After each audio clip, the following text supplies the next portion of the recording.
Hey, what's up guys? Andre here, and I'm very excited about this video because I am going to transform this Nerf gun into DEADSHOT'S custom AR-15 from the Suicide Squad movie.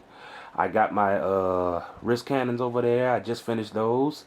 They came out pretty nice. I'm just letting the paint dry a little bit and they'll be ripped and ready to go for the next convention. So the things you're going to need, of course you're going to need a gun. So I picked up this gun from Walmart. It's a Nerf N-Strike ECS-10. It's a pretty decent gun. I like it. It kind of resembles DEADSHOT'S gun.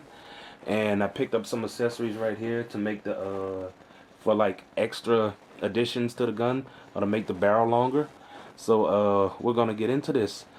So yeah, the things you're gonna need, of course, is some black paint, some red paint. It's called Flamenco red. I was looking for scarlet red, but they didn't have it, but you know, this'll do.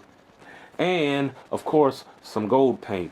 This is Golden Sunset, but it shouldn't hurt anything. It's gold, right? And of course, your trusty paintbrush. So yeah guys, I'm excited about this video, and let's get painting.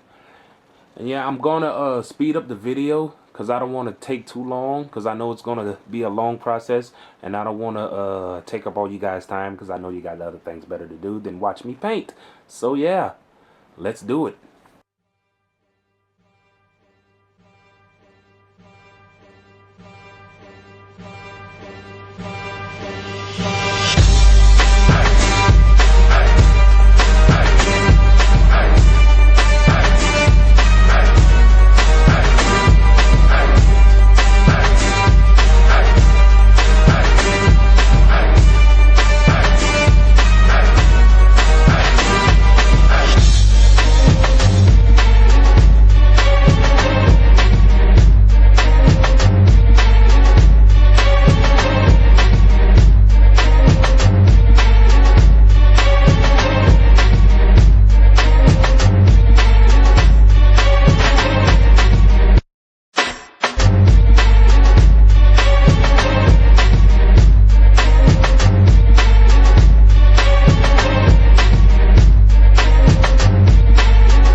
Okay, so far so good.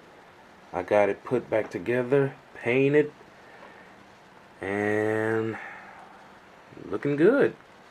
So all I gotta do now is put the bullseye and the letters. To do this part, I'm going to need a shot glass and a smaller paintbrush with a smaller tip.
have it, guys. The DEADSHOT'S custom AR-15 from the Suicide Squad movie. I had a lot of fun making this bad boy, and I can't wait to show him off at the next convention. If you haven't subscribed and it's your first time watching, please subscribe, because I'm going to have more stuff, more cosplays, more props and stuff I'm going to be making in the future. So be on the lookout for that. So yeah, now I'm about to go outside and shoot this bad boy and have some fun. Probably shoot at some old people. So yeah, guys, until then, stay geeky, my friends.